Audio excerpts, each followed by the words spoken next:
Ride Tex Rail to and from Grape Fest all day for half price. Texas wine. Come and taste it at Grapevine's 35th Annual Grape Fest, a Texas wine experience presented by Bank of the West. September 16th through the 19th. Taste wines from Texas, South Australia's Barossa Valley, and Napa Valley. Enjoy live music from Berlin, Asia, and other artists, plus Champagne Terrace, Grape Stomp, carnival rides, and a dedication ceremony for the new Peace Circle sculpture. Ride Tex Rail to Grape Fest all day for half price. Visit grapefest.com for tickets today.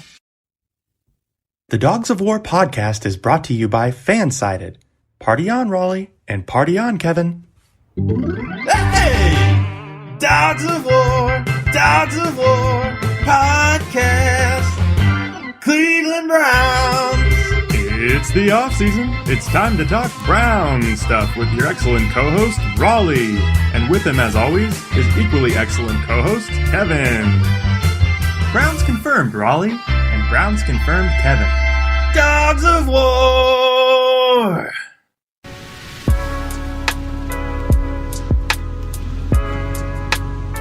We're back.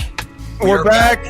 Welcome back to the Dogs of War podcast. It is April 16th if you're listening to this on the release date. You got Kevin. And Raleigh. And big news for the Browns this week. We got Clowney, Kevin. We got Clowney. One time we're going to say this. Clowney is a brownie. Now we never say that again. Yeah, that's we'd be getting cyberbullied left and right if we said it all the time. I put that on the Dogs of War Twitter. I said, everyone say it to yourself in your head right now, and then we never speak of that again. We got an interview. First interview of season 3. Great pickup, by the way. First interview of preseason 3. Very excited.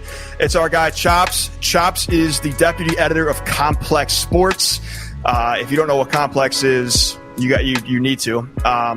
Check him out on Instagram, Twitter, pchops_. I'll have all his contact info and everything about him. He's a co-host of the Complex Sports podcast. In the episode description, a great Browns follow. We talked about everything, Raleigh. I can't think of one thing we didn't cover. I feel like I found a new friend in life. Chops is good people, good Cleveland boy. We talk about the draft, Clowney, the current team, contracts. We hit everything. And our worthless opinions on what the Browns will do. I changed my mind like 8 times. Our non-sports analyst opinions on many things. And yeah, I think I did too. I changed my mind on actually mid-sentence many times, which you all see. Yeah, it's adult ADHD is real, man. But let's get into the interview. Well, let's go.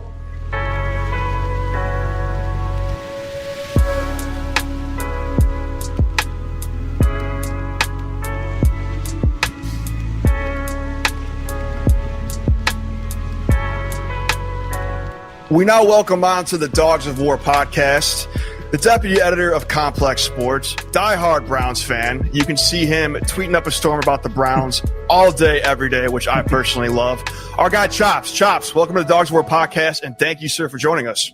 What's going on, guys? Thank you for having me. Big fan. Thank you. So you're out in Brooklyn. How are things in this ridiculous day and age? Is it still a ghost town, or are things picking up a little bit? It's picking up. I would say it was for like a solid 7-8 months. You know, New York took everything very seriously, so it was definitely a ghost town, and you didn't see a lot of people out. But I think the city's coming back. I've seen people making out outside, bars popping. So people are getting back into the swing of things in that New York lifestyle. But once the PDA comes out, shit's getting back. Exactly. Let's hope they're all vaxxed. Yeah, exactly. So we'll get into the Browns, obviously, but I would love to talk a little bit about your background as a Browns fan. First of all, are you from Northeast Ohio? How did you start down this trek of being a Browns fan? Yeah, so I grew up east side of Cleveland, Chagrin Falls area. Okay. I think it's you're born into it. It's like exactly. It's just like you're a Browns fan and you can't escape them. The thing that gets me in trouble, and I tweet about the Browns. It's basically all I tweet about now. I tweet about the Cavs, Indians, whatever. But the Browns are just so interesting to me right now that there's nothing else that I really want to talk about. But I'm not an Ohio State fan. I didn't go to Ohio State. I went to OU. I'm not an Ohio State fan. So there's 50% of my followers that just get so pissed off when I tweet anything bad about Ohio State. So when I talk about being born into it, there's people that are born into being Browns fandom and Ohio State fandom. which I don't fall into because I'm just not an Ohio State fan. So it's but Browns fan, you're with it. You stick with it. We saw this team win literally 0 games less than 5 years ago. Like, we're in it now. You can't escape it at this point. Yeah, it's funny you say that. I'm ever to bail. Oh yeah. The bandwagon's wide open, but anyone already jumped off, you can't come back on. Now, Chops, is the bandwagon open? I don't know. If you want to hop on, the more the merrier.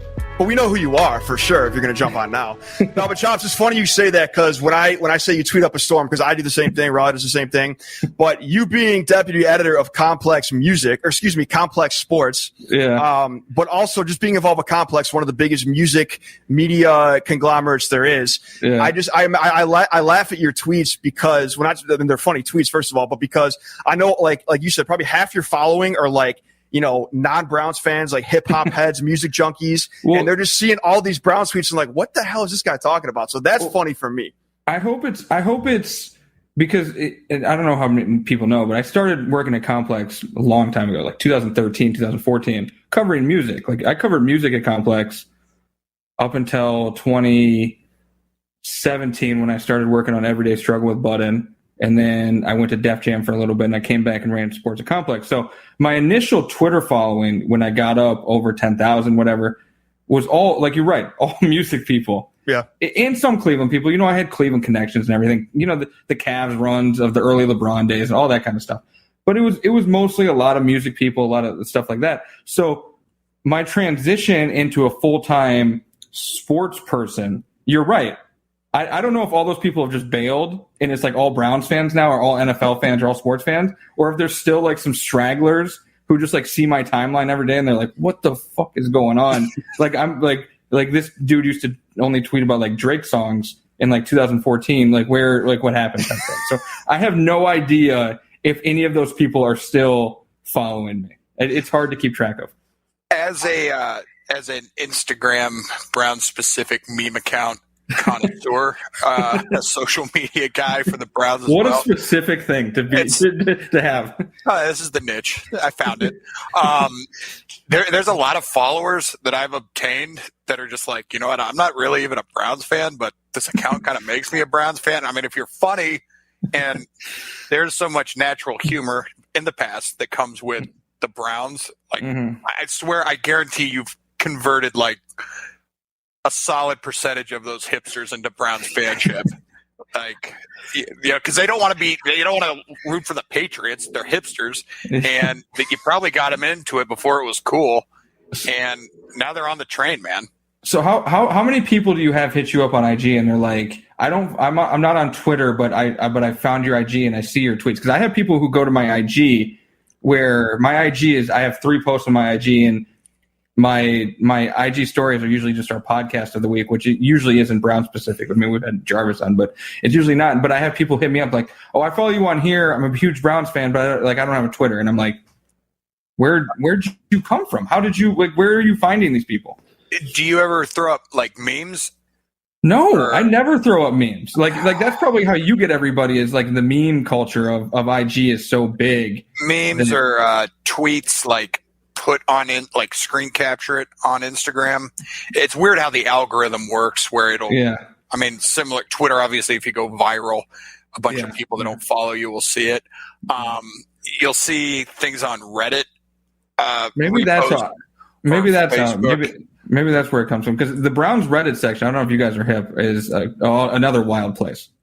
I think it's the greatest community of Browns fanhood that there is. I enjoy going on there. I really do. It's like, I think they call it fair game. They shun the psycho Ohio State fans that will rip anything critical, you know what I mean, said about it. And they frown upon, like, they don't frown upon, they outlaw, like, self-promotion. You can't just be on there like, hey, guys, it's me, the Brown-specific meme guy. Check out this meme. But you can post a meme, and they'll be like, yeah, that one's sick. I mean, I went on there yesterday, and they were trying to track Clowney's plane. I'm like, we don't need to do this. That's typical. I was like, he's clearly signing with the team, guys. Like, we don't need to track any planes. You don't take a physical just for fun anymore. Like, it's COVID. You can't just travel to travel. He's signing. We don't need to track this plane. Well, but do you frequent the Reddit sub a lot? I go on there usually after a win. I'll pop in there, kind of, because after a win, that's why I love social media in this age of the Browns being good. I just consume everything.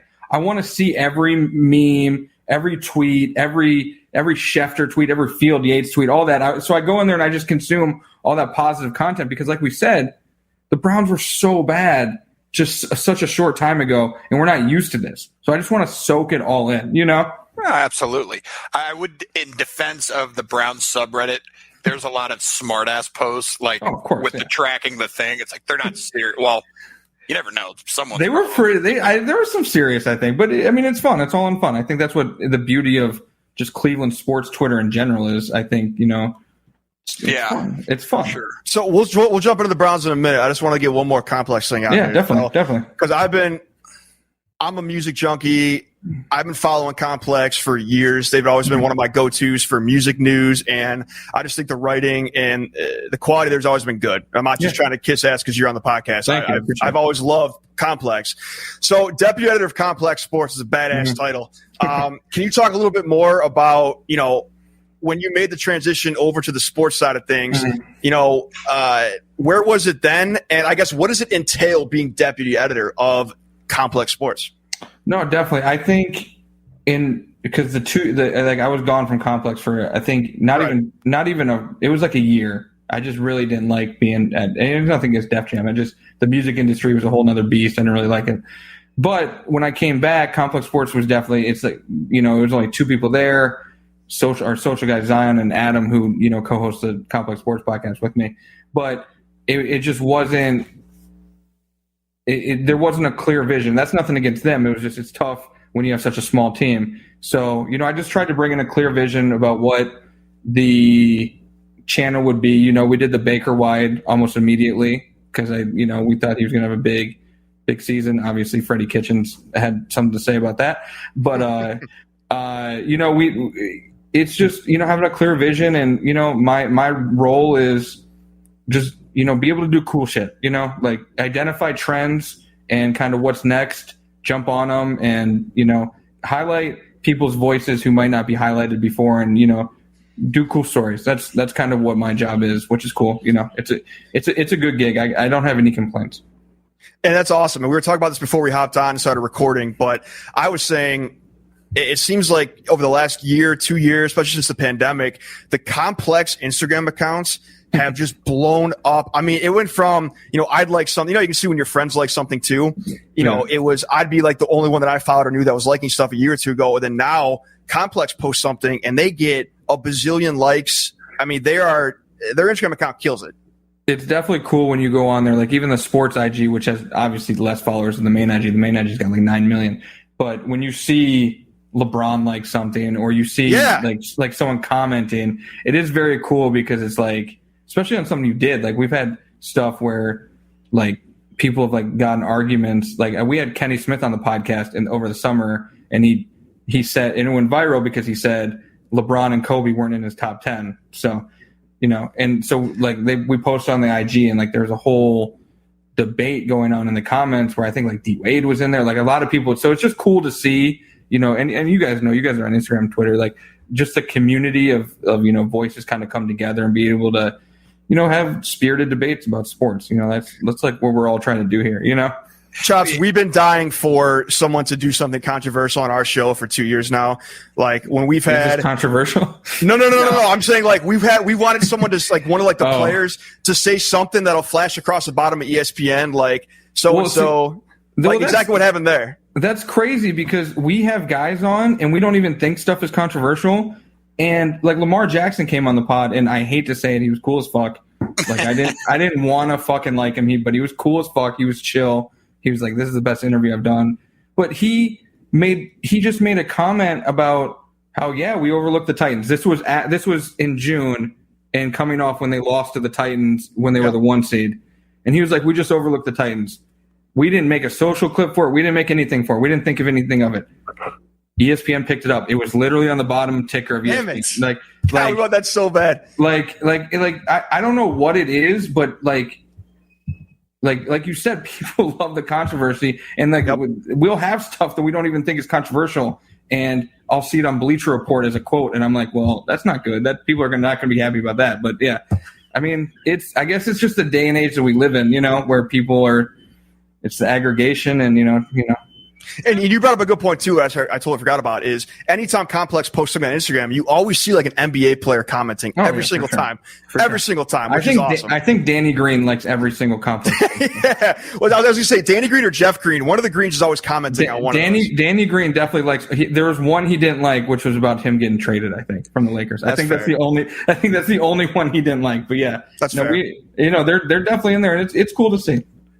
So, gentlemen, now we can dive into our beloved Cleveland Browns news. Obviously, unless you've been living under a rock or living under the 480 bridge, shout out our friends under the 480 bridge, you'll know that we signed Jadeveon Clowney officially yesterday to a $8 million contract, $7 million guarantee with up to $10 million in incentives.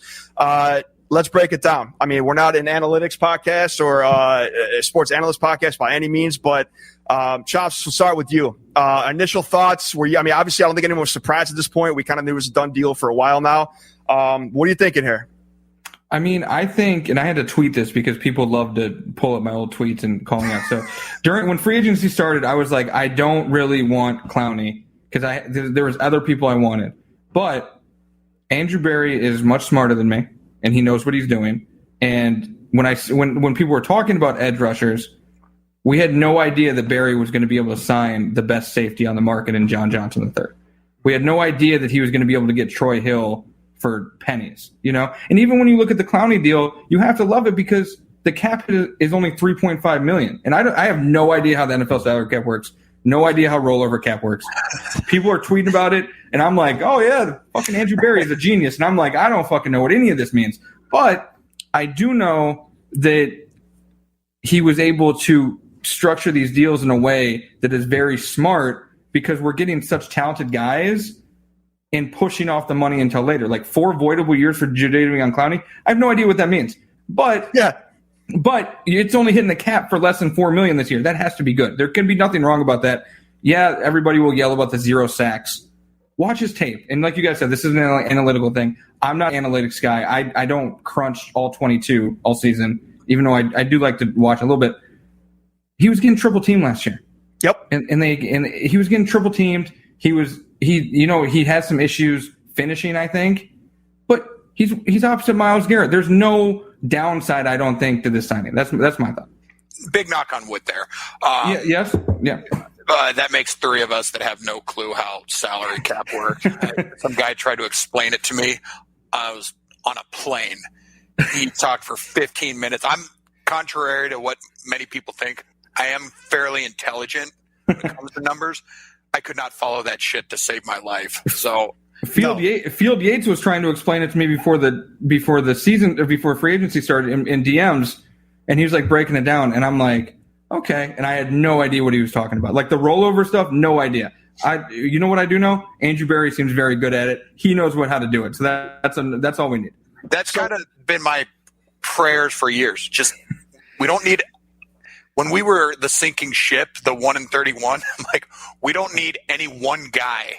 We just need to figure out a guy that knows how to pick a guy who can manage guys and coach guys. Yep. And then they got us a quarterback that can throw to guys.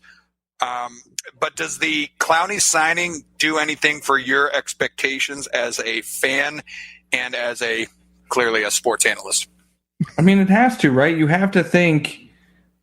The problem is Olivier Vernon wasn't that bad last year. He was actually quite good when you look at it. What do you end up with? 10, 12 sacks? 13? It was. I was watching McAfee yesterday, and he said 13, and that seemed off to me. So I don't know if that's the case. So I'm going to blame Pat McAfee for that stat if it's wrong. But I just feel like that's the best. That's the most talented person we've put opposite Myles on the defensive line. Like I just can't get over that. Like he's going to be successful. He the Pro Football Focus numbers say he still has left in the tank, and he's going to be successful. So I think you have to raise the expectations that this is I don't want to say Super Bowl or bust, but 2 playoff winning busts. Like I don't know what else to. Obviously they want to win a Super Bowl, but yeah. I mean, AFC Championship game or bust. I think that's kind of where we are right now. It was refreshing to crave a off-season. Like when we go into this off-season, we're like, all right, we need to do something about defense. Yes. And apparently they've done smart things around defense. I mean, hindsight's 20/20. We're going to figure out, but it looks like the smart thing to do. And they also, he's known for being great against stopping the run, which we could use. Our linebackers need all the help they can get. But it's like I feel like we're stacked at safety. How many players listen to this podcast? Do we know? I like to think that Baker would if Emily does. But not, I know Baker's in-laws do. His parents. So I don't want to be mean to anybody, but there's a linebacker on the Browns who seems like he keeps tweeting, and I'm like, I don't know if you're going to be here when the season starts. I think we can all figure it out. I think we can all figure it out. I know. There's some controversy. There's some controversy on Twitter right now about a certain photo he posted today. I didn't even see that. Everyone in the comments are accusing him of photoshopping it. So when you guys get it, afterwards, you guys check it out. I don't have a clue. I just saw it before we hopped on the mic. It was blown up on Twitter. We are big fans of him on this. I'm a big fan of him just because I appreciate his effort. But I'm with you 100% on, and I said this off mic, and I think maybe even on this podcast, I hope he gets out of training camp, but I don't know. You guys wanted something controversial, so maybe that's it. Maybe. When you have a neutral sports show, you can do controversy, whatever. It's like, the universe equals I know itself this is a Browns out. But podcast. it's like we're on a Browns. We're like, well, what does controversy mean? I felt weird because, and this is totally off. We had Andre Drummond on our pod. God damn! Before the season started, all these flexes. I'm flexing. I'm not trying to flex. No, we welcome it. But he followed me afterwards, and I felt very awkward trying to talk about the Cavs in that situation. Yeah. After that, because it got very weird, and it's clear it wasn't working, and I didn't So I would sometimes tweet just his number, just hoping he wouldn't see it.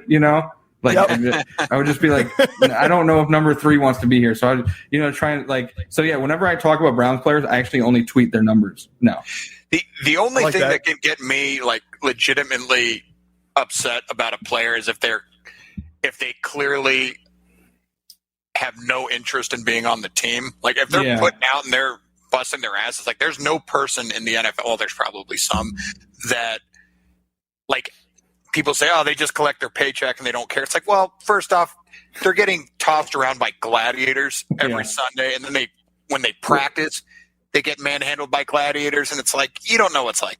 Well, that's why I think, I probably tweeted about Sendejo more than anybody because he just last year. But I don't think anybody would question his effort or his determination to try and help the Browns win. He's probably a little over the hill, a little older. He couldn't do it, which is fine. The Browns didn't plan for him to be in that role. Grant Delpit tore his Achilles, sadly, 2 weeks into training camp. So it's like I do get, and I have nothing against the person we talked about. He does try hard. You guys are right. I think it's ironic that the way this is shaking out as we go to the draft, I don't know if he's going to be here. That's the only thing. Well, let's shift around there. So we got the draft coming up in a couple weeks. I think 2 weeks from today. I will be there. I don't know if other Browns fans will be there, but we're signed up for Saturday's events. We got to figure that out. Cool. But yeah, I'm vaxxed. I want to go kick a field goal, or at least try to break my leg kicking a field goal. So let's jump into the draft. We're going to go all over the place here. So this is the first time in my lifetime that all signs are pointing to maybe we're going to take the best available player for the first time ever. A lot of people are also saying maybe trading up to get the best cornerback. But because of the offseason we've had, there's a lot of interesting, intriguing options for us here. Chaz, have you put much thought into the draft? Do you care a lot about it? It's safe to say, I really don't. Really? Why? Well, I do, but I don't. Because for the first time ever, we don't have to worry about this offseason. We don't have to worry about getting a new coach and or QB and or GM. We got the Holy Trinity for once.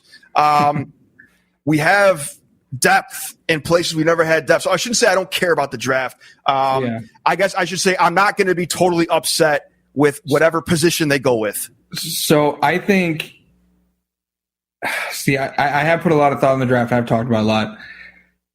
I think it's going to be edge or DB, whoever's available. But the thing is, we have no idea how this is going to fall because 26. we have no. We're 26. So who knows? Yeah.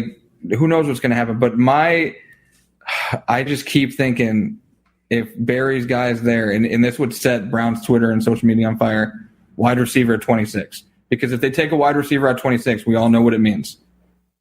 13 or 80, probably 13 on the way out the door, So I would say I would lead like Greg Newsome. I love Horn, who is probably going to be way gone, but if Barry could figure out a way to get him, one of the Miami edge guys maybe. But the thing is, we just don't know who's going to be there. But if they go wide receiver at 26, we're getting a peek into what Andrew Barry is kind of thinking, True. My thoughts on the draft, mock drafts, I think are the most ridiculous things in the world. Well, this has been the most unagreed upon draft I've ever seen in my life. No one can figure it out. I don't think people realize that like the main guys who do mock drafts, they do favors for agents. They do favors for agents to put guys in places that they don't fully probably feel. And I'm not saying a lot of guys do it, but there's some back scratching happening. So I think, and I tweeted about this today because I don't know how to say this. Jamin Davis, every mock now has him going to the Browns. This feels like a classic agent push to me because this guy has come out of nowhere from, they're talking day 2, day 3 guy to the first round guy. This feels like a classic agent push to me, So it's like, and I think fans don't realize that because you guys are right. Mock drafts are all over the place this year. Nobody knows what's going on, So it's like, but I think fans are just like, this is what they're hearing, and they don't realize that there's sometimes pushes from people who are very invested in how this can kind of go.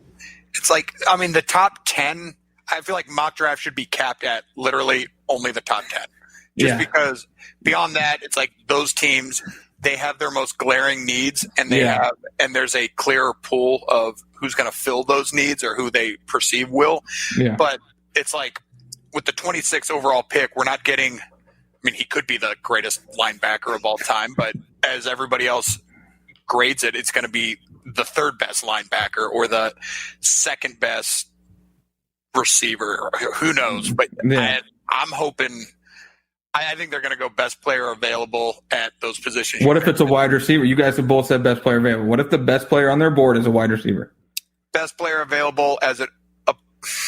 What if Terrence Marshall is right there at 26 and the Ravens are right behind you and they want him and he's the best player available? I just think Barry is an analytical guy. Him and Depot are. I wouldn't rule it out. That's all I'm saying. And I wouldn't rule out a trade up. And I don't rule it out. And I wouldn't rule up a trade back. Obviously, we think they could trade back. That's in their MO. But I wouldn't rule out a trade up either. They have 9 draft picks. They're not adding 9 rookies to this roster. Not at all. No way. You can't do it. Not bringing 9 rookies to camp. No, I think I'm sorry. You guys look freaked out right now. I'm sorry. No. I'm thinking if we trade up, I think we're trading up to get a cornerback. Horn or Newsome, I think would be the trade up targets. Yeah.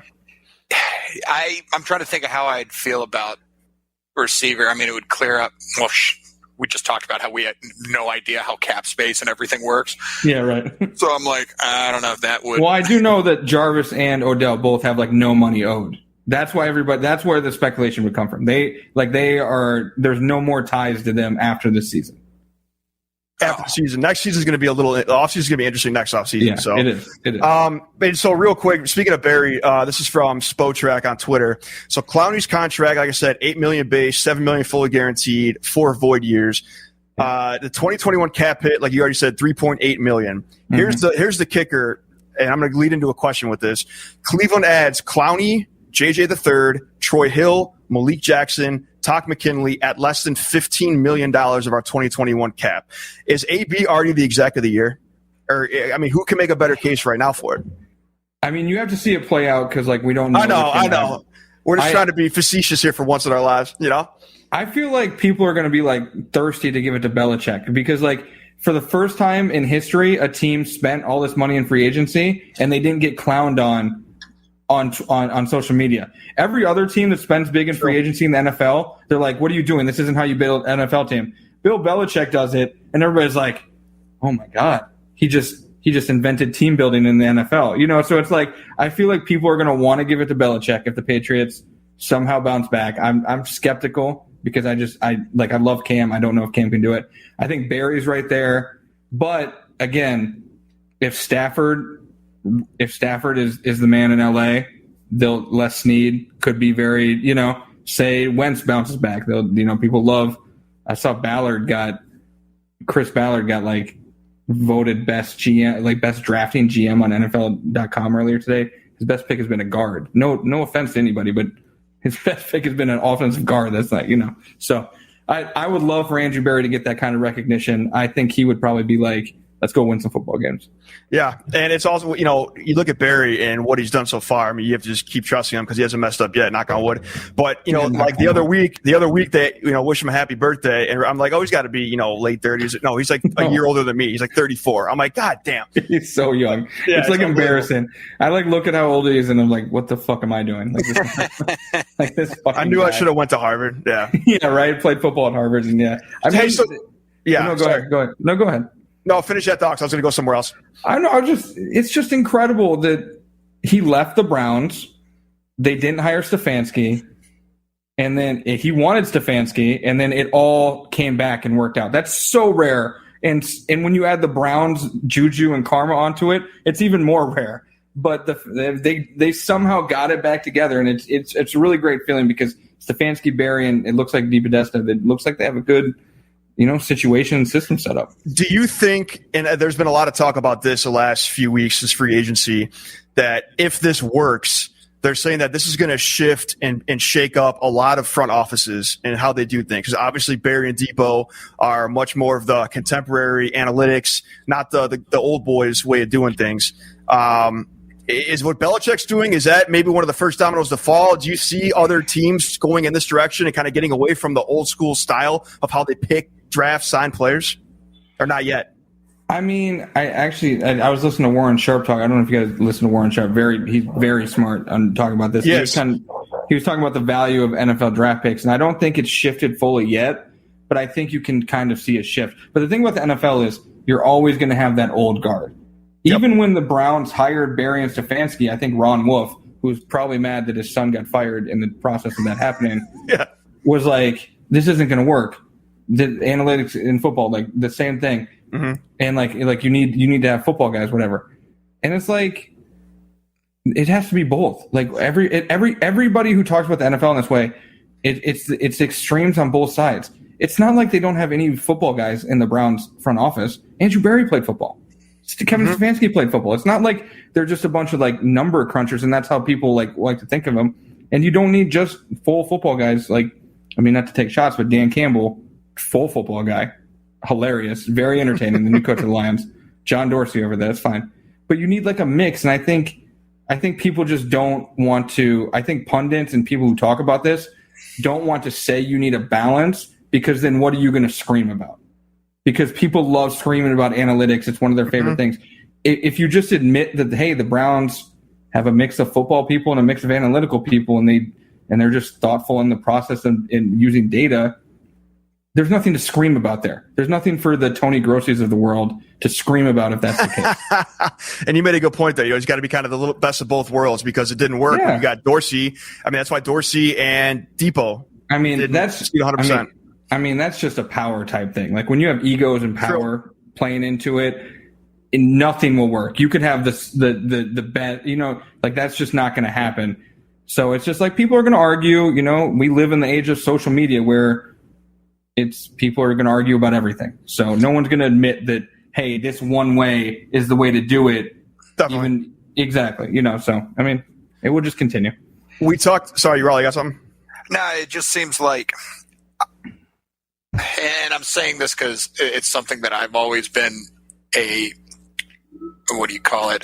fan of. But I think Barry values the importance of certain positions over any like name or any like. Just look at our O-line. Yeah. Finally, the dude we have a guy realizes that if that O-line isn't functioning, then nothing else will function. Well, and this is going to get very interesting with the Nick Chubb situation. And I think Browns fans are trying not to think about it because we all love Nick Chubb. We all do. Mm-hmm. But it's going to, like... You can tell when Teller's out, he's a different animal. No, yeah, definitely. But I'm talking about the contract situation. Yeah. Nick Chubb's about to be a free agent. And as you said, Barry, he appreciates different positions. We don't know. But the thing about Barry is he does things a little bit differently. He's not full on Sashi when it comes to positional value, but he still has positional value. And we're going to learn a lot about when Nick Chubb, when that situation. I think they're in a place of strength because you can franchise him twice if you want to. And like, this is crazy. The Browns have, I don't think we've ever franchise tagged anybody. Not even a discussion to do it. Yeah. We just started getting guys to their second contracts. Exactly. Miles is like the first round pick in forever to get a second contract. So we got Ward, we got Baker. Chubb, Baker. Who do we sign? Who do we back the truck up to first? Then add Teller in that because he's Teller's going to have to get paid. Yeah, that's next season though. I think, right? If I was going through it, I would guess, and I have no idea. I would guess Baker bets on himself and is like, "Let me play this out, and I'm going to get even more money because he believes in himself." We all know Baker does not lack confidence, and I think the team's like, "Okay, we'll pick up the fifth-year option," and they're good with that. I could see that happening. I could also see a deal right before training camp. I think the guy you lock up first is Denzel Ward because I think that's the easiest one to get done. Mm-hmm. It's a corner contract. You can probably get him a little under market value because he's had some injury issues. He's not like injury riddled. I think you wait on Nick Chubb. Unless Nick Chubb is like, I will take a team friendly deal like the Kareem Hunt one, that is so team friendly that you don't have to worry about it. I think you do it. But I think other than that, you wait on Nick Chubb and you have the franchise, you got 2 franchise tags in your back pocket with that, And like you said, Teller, I would try and extend Teller immediately. I would literally try and get Teller locked up so that you have that O-line for another 2 years at least. Outside of Baker, I would personally value him highest on that need. Ward's up there. Ward is up there for me, though. Teller's number 1 because he came on the podcast after Baker, of course. So, yep. My thing about it is, and this is why I think they'll end up going with corner at 26 or around there.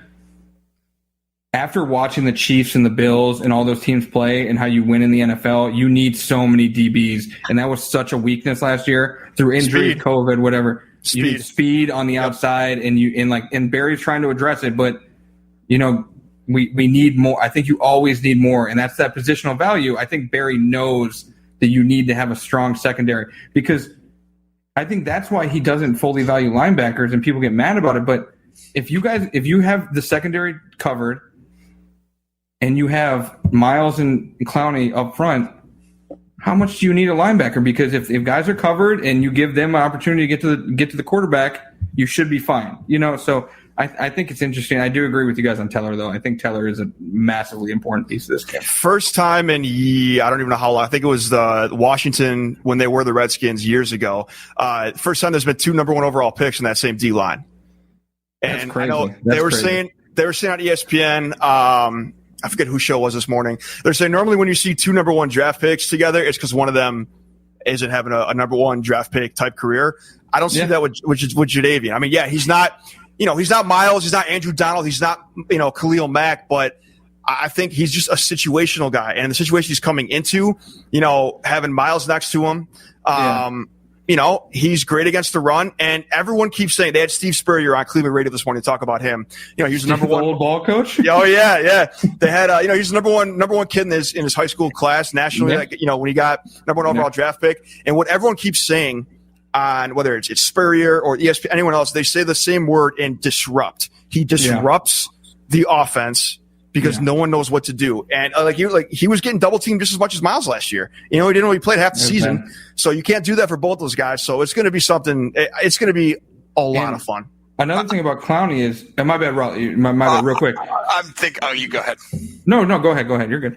I'm changing my mind, and I think they are for sure going to go defensive line in this draft. Because at 26, if the talent is there, interior or edge, which one are you thinking? The best of the 2, and I don't think the best player of the 2 if both are there. Because Clowney, he is older, and injuries are such a crapshoot in the NFL, and beyond Clowney and Garrett, which they're phenomenal, by the way, but guys rotate in and out. I think they have I know for a fact this team has high hopes for Takk McKinley. I know and so does he. He does too. But I know he kind of fizzled out in Atlanta. But he was just disruptive. That's the word of the podcast. He hit Russell Wilson 6 times in their first game last year, and then he got hurt. So I think that they have high hopes. And the thing about Clowney that I don't think people realize, because normal football fans, they don't think the guys can move around the defense line. Clowney can play inside. He can play interior, and you can play Takk and Miles on the outside. Maybe put Sheldon in there.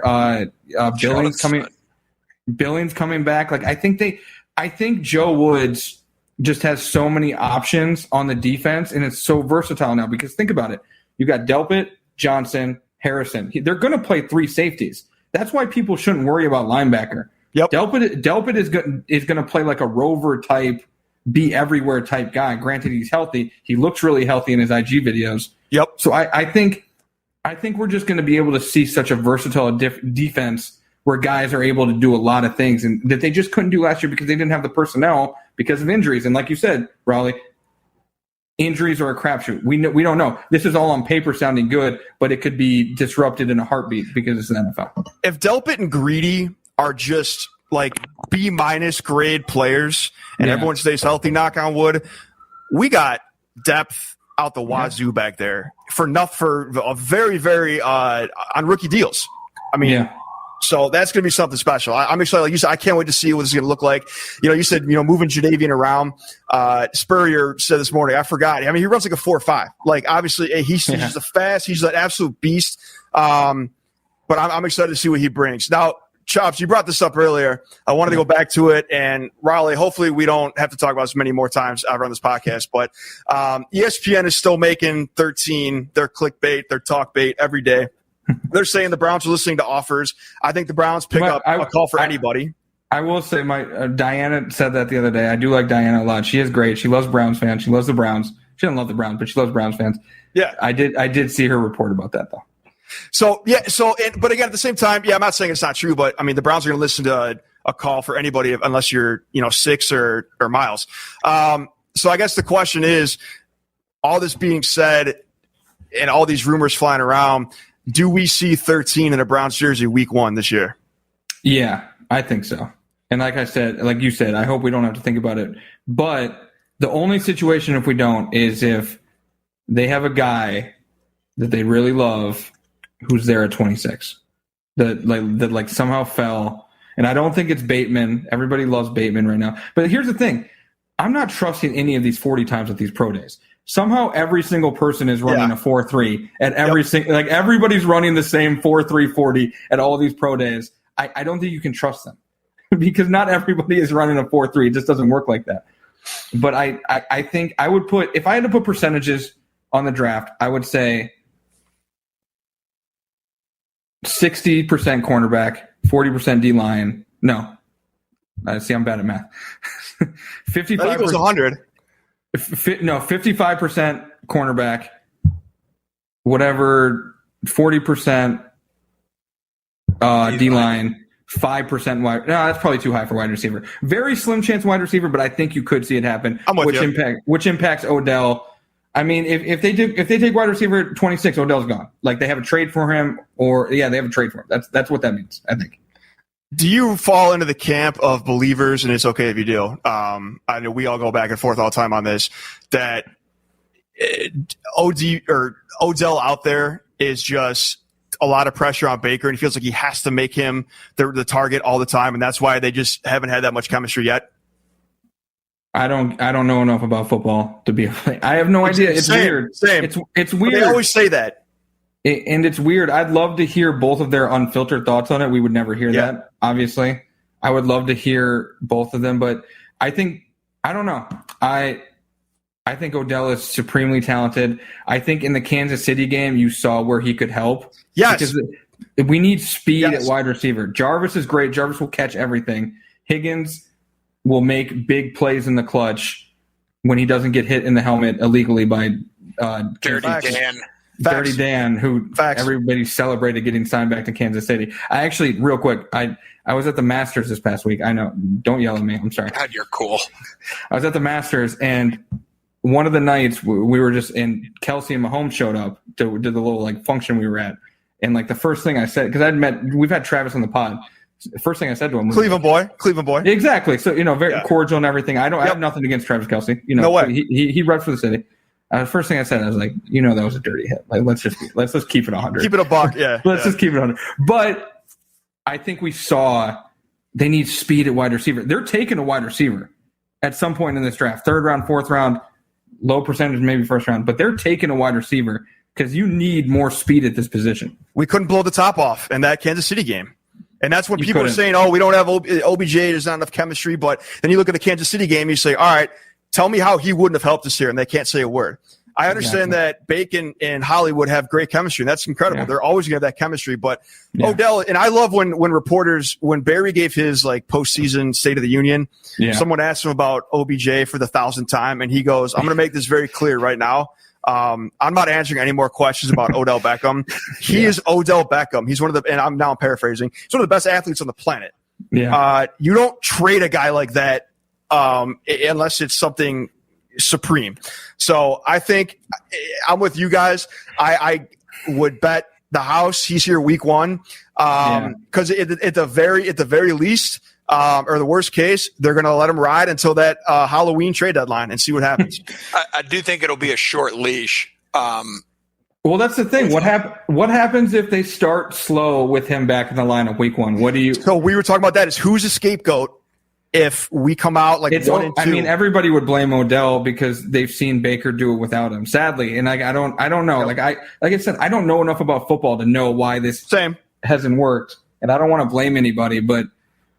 If they and we won't know the schedule for another month because the NFL loves to just drag shit out and just steal weeks. It's killing me. Of our year. They're like they're already saying like 2nd week of May. I have a sneaking suspicion week 1 Kansas City Sunday Night Football, but we'll see. But if they start slow, Odell and Baker, it's going to be a thing. Even if they're winning, it's going to be a thing. They're going to get asked about it. It's going to be a thing. So I don't know. Only they know how to fix it, and only Barry knows how much of a leash you can put on it, but I would imagine it'd be short. Yes. Hey, you don't have to answer this. You can say none of your business. But who's the most famous person on your cell phone? Would you say? I can't answer that. Damn it! I can't answer that. It was someone who I mentioned on this podcast. How about that? LeBron? No. I didn't. Did I mention LeBron on this podcast? You mentioned LeBron. And you're talking. Yeah. You mentioned half the NBA. No, I didn't. And we're talking music, right? That. Maybe. I know what you're talking about. All right, cool. I was kind of guess that, but all right. Cool. I hope someday I can flex on someone like that who asked me that question, and I can say it's someone more than like my mom. No, will any of those people pick up my? No, that's a totally different story. No, the phone's not getting. Well, here's another question for someone that deals with the people that you deal with. Like you're always interviewing athletes, celebs, musicians. Yeah. Don't these? I mean, you can have all these numbers, but don't these guys and gals change their numbers like every week? Like, how does that? Yeah, probably. I imagine they have like 5 phones, and it's like that's fair. Like this is like the public one, this is the private one, this is the one I just use for IG, this is the one I just use for Twitter. I would imagine that they go that route. That's fair. Possibly last Browns specific question. Who do you see of guys that were on the team last year? Where do you expect a breakout year? Saying Delpit doesn't, that's cheating. I'm not going to say Delpit. That's cheating because I think he's going to. Delpit doesn't count. I think I will say I think he's going to be very good from day one. I think Delpit's going to be very good. Breakout, who was on the team last year, who didn't. Jacob Phillips, easy. Jacob, I'll go with another LSU guy. I think Jacob Phillips is going to be primed, and I think we saw flashes of. At the end of the year. At the end of the year, man, he had 1 tackle against the Steelers where we haven't seen one of our linebackers move like that in a while. I think Jacob Phillips. I think they're only going to run 2 linebackers a lot. I think it's going to be Walker and Phillips a lot. And I think Jacob Phillips is going to have a real opportunity. Didn't Taki have like 2 pick sixes? Or he had 1? He had 1, and that was great. I mean, Carson Wentz threw a lot of pick sixes this year. I'm not taking any. I'm not no shade. And he had a pick in the Steelers. I think Taki will play, but I think Joe Woods wants to play a 4-2-5. I think that's what they want to do. where it's 4 up front, 2 linebackers, and then the 3 safety look. Safeties, yeah. And they're set up for it. Like I don't think people realized that until they signed Johnson, because I don't know if you guys realized it, but I wasn't looking for them to sign a safety as their first big move in free agency. Everybody thought edge. Yes, exactly. I was thinking safety. I didn't know who was available or the numbers. But I mean, that was our biggest hole last year. We went from pretty much Ronnie Harrison and Sendejo, nothing against him. To now, okay, you have depth back there and you can play around a little bit more, which makes me think they are going to focus on the front 4 in the draft early on. Can you trust, and I'm happy he's coming back, but can you trust Grady to be your number 2 guy outside? I know Troy Hill can bounce outside, but Troy Hill is significantly better.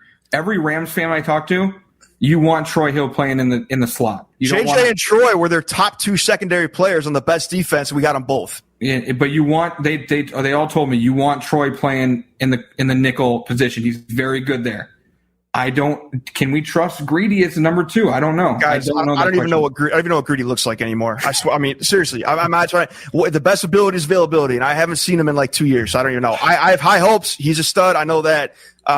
It's a tough one. Raleigh, you can never have too much depth at either of those positions. No way. D-line or But you guys are right. Can you fully count on Clowney to be the guy opposite Miles all season? Like that's like this. But Andrew Berry gets paid a lot of money to figure these things out. Oh, one more thing that you said about Tack when his opening press conference, he said that what you just brought up, Chops, is when you said he had like 6 hits against Russ. He told the room. He said, "Look, I know that everyone puts a lot of weight into sacks and whatnot." He goes, "Look at my game." He goes, "Look at my game against Seattle. I hit Russ 6 times." He goes, "I get there. Like I'm gonna do things out here." We've had Matthew Jude on, and I hate to keep dropping names, but I love it. I love it. We had him on. We've had him on twice now, and he's like average fans just look at sacks as a way to grade a defensive lineman. That's not how you grade. You have to actually look at the film and look at pressures and look at how many times they're getting double blocked. And he's like, my sacks dropped, but look how close I got so many times. And that's with Clowney. And when you say this, people are like, oh, like you're just making excuses. No, the fact is Clowney got very close to getting a lot of sacks last year in the 8 games he played. He didn't get any. Okay. And then you force dumb throws, and that's where you need a sick cornerback core. So they're going to go cornerback in the draft, dude. I changed my mind again. We're just going back and forth on what they're going to do. Now, Chacha, before we wrap up and let you get back on with your life, or I know we told you half fun. This is great. I will talk Browns 24/7 if I could. So will we. Yeah. The same thing with quarterback, though. People, because of fantasy football. You guys want to draft a quarterback at 26 now? Raleigh, is that where you're going? No. Shoot me in the head. No, but I'm saying nowadays with fantasy football, with ESPN, with Instagram, with Twitter, people think that unless you're Patty Mahomes doing backflips and throwing the ball, that you're a bust of a quarterback. And that also just drives me absolutely insane. Like when you look at Bake's numbers, the second half of last year, that stuff drives me insane. So, yeah, there's a lot of the armchair quarterbacks, which we are for the most part on this podcast, but we also are realists. There's a lot of unfair evaluations that just, the armchair quarterbacks don't know. People don't realize how much coaching matters in the NFL. It matters so much more than any other professional sport. Yep. And continuity. Like, it's crazy that Baker had 4 head coaches and how many on 6 months. It was 2.3 years. 2.3 years, 4 head coaches, 5 offensive coordinators, 4 offensive, whatever it was. Yep. That's not a recipe for success. That is not how it works. Ignore Tom Brady going to the Buccaneers and winning a Super Bowl. That is not how the NFL is built. Our turn to name drop. When we had Wyatt Teller stud guard on this podcast, we're reusing a name drop. They're actually stuck on their honeymoon. Their flight got canceled due to like a volcano or something. That's actually true. Stuck. I'm sure he's real. Yeah, I'm sure they're having a terrible time. They said they're like, we want to get out of here, but it's also sick, but whatever. We were asking him about like lineman coaching, like what goes into what you guys do. He's like, the playbook that we have to memorize of all the different audibles, it's like that thick. And I'm like, okay, that's just for a lineman. Like, what about the quarterbacks, Yeah. I don't think people realize, like, Blake Hance coming into a playoff game and being able to hold his own, that's a testament to the Browns coaching staff. Yep. That's not just – you don't just get lucky that a guy can come in off the street and be able to pick it up. Bill Callahan coached him up. Like, Bill Callahan coaches these guys up. And the Browns bringing every coach back in the same system, that's remarkable. That we've never had this. It's and like, I know everybody's all excited about the defense. I'm looking for the offense to take a big step next year. They were very good last year. I'm looking for them to take a big step this year. Raleigh, my answer to your question about, the breakout player. Some people might laugh at this one. I'm going to Njoku. I think he looks focused. He seems focused. Unless he's blowing smoke because he wants to still, be a good trade candidate. That guy is locked in right now. My hot take is he's the best tight end on the roster. I told him I met him once. I told him that our bodies we got to cut that shit. We're trying to get Hooper on this goddamn show. Okay, cut that out. Cut that out. I'm sorry. I met him once, and I told him that I think our bodies are identical, and he laughed. He laughed in my face, like at me. Like, why are you even looking at me right now? So that's my flex. It's not a good flex, but still flex. He's a good breakout candidate. I think. Can Odell be a breakout candidate? What if Odell just puts up? That's a good one. What if Odell puts up 2,000 yards and 10 touchdowns? That's a breakout. Like, that's Odell. I think. What if it just clicks? And I think there's a good chance of it because continuity. Kevin Stefanski, another year in the system. Baker being more comfortable. Like, we don't know that Baker would have not still taken off in the second half of the season if Odell was playing. Baker took off in the second half of the season because they weren't playing in hurricane force winds for 3 straight games. He was more comfortable with the system, and things started to click. We don't know that Odell would have stopped that, so maybe Odell breaks out. But I don't think it's real for, like what you said, an absurd year like that. Like, do you know the last time a receiver has went absolutely nuts on everyone, and he was on actually a good football team? It is very rare. It might not be the best thing for us. The Steelers guy, because they're going to start guarding Odell. I want the quarterback that'll spread the ball around. No, 100%. I think that this may be off air or like we may be in bonus time now, but I personally think that wide receiver is the most overrated position in the league because there's 4 other ones on the field and you can spread them around. They're all professionals. Yeah. But I don't, other than Jarvis, that contract, I love that contract because I'd give him like 60% of the credit for helping turn around the locker room culture. He did.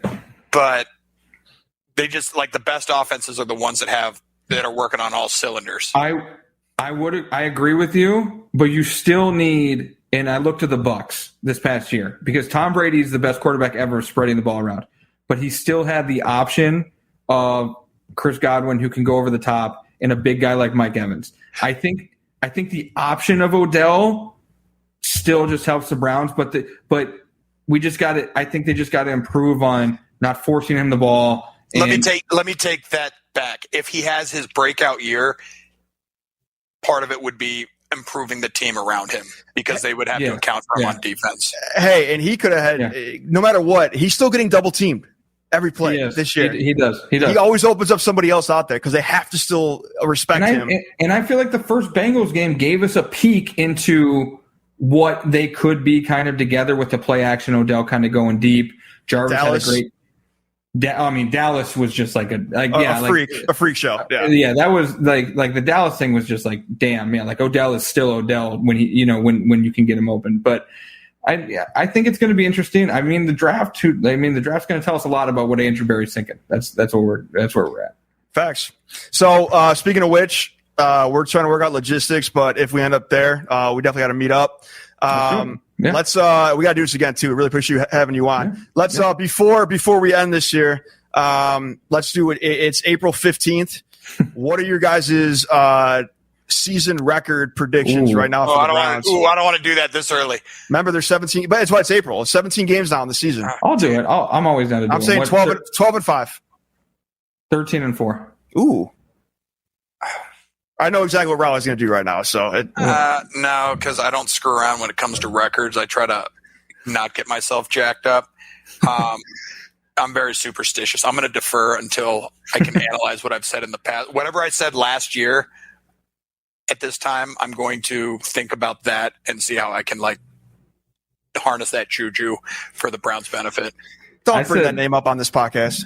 I said 11-5 last March. So. Oh shit! I was there too. I think I was right there too. I think I was. Yeah. I think I said I'd be pleased with 10 wins. But also 13-4 doesn't sound good. Like I'm all for 17 games and players don't like it. 13-4 sounds weird. It sounds weird, yeah. Dude, I can't believe they added that extra goddamn game. Have you seen how the NFL operates? They love that money. That's another $1 billion. Raleigh, no more saying juju on the podcast, please. Why? Can I ask you guys a question? Can I ask you guys a question real quick? Of course. What's the order of the AFC North? How about let's do that without records? What's the order of because I heard them talking about this on a few shows today. The Browns were heavily prominent on all the talk shows today. Order of the AFC North. Because I have go first. No records. No records. I think Browns will come on top. I think they're going to be playing with a chip on their shoulder. I think for the first time ever, when we play the Steelers in the regular season, they're going to be smelling blood. I put Ravens close second, followed by Steelers, followed by Bengals. I think there's going to be a gap between Steelers and Ravens. Browns and Ravens are the two betting. I think Browns are plus 170. Ravens are minus 110. So very close. Vegas sees it as a very close race between the Browns and Ravens. Oh, I'm gonna come in hot, and this is kind of based on no records, but the teams that I would rather play or not rather play to the ones I'd rather play. So from best to worst. So I'm going Browns first. I'm going Ravens.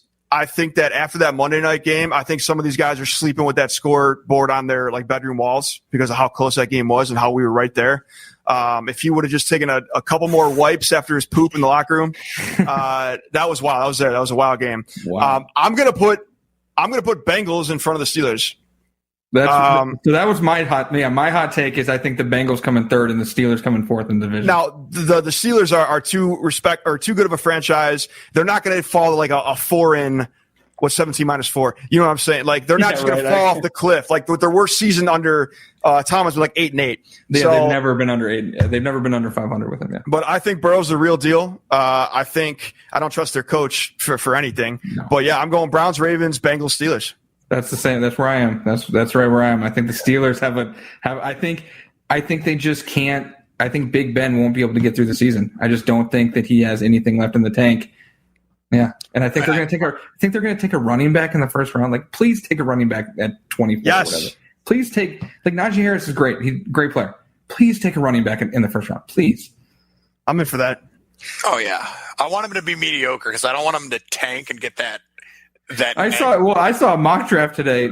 Charles Castle or whatever had Justin Fields going to the Steelers at 24. I was like, okay, let's not let this happen. Dude, they always draft Ohio State players. They do, but there's no way Justin Fields is going 24. We need to stop that now. No way. I don't know. I would never draft an Ohio State quarterback. I would never do it. I mean, they have one on the Dwayne Haskins is on the Steelers. I don't think people remember that. It's true. You go from a team that plays. We'll talk about college football later and how another podcast. Yeah. No, Chops, appreciate you very much, sir, coming on. We're going to have all your contact info in the description of this episode. Chops, you can find him on Twitter. He's a co-host of the Complex Sports Podcast on all platforms. He is the deputy editor of Complex Sports. Once again, sir, thank you very much. Would love to do it again throughout the year. And that's where we end this here today. So good night, Cleveland. Thank you, guys. I appreciate it.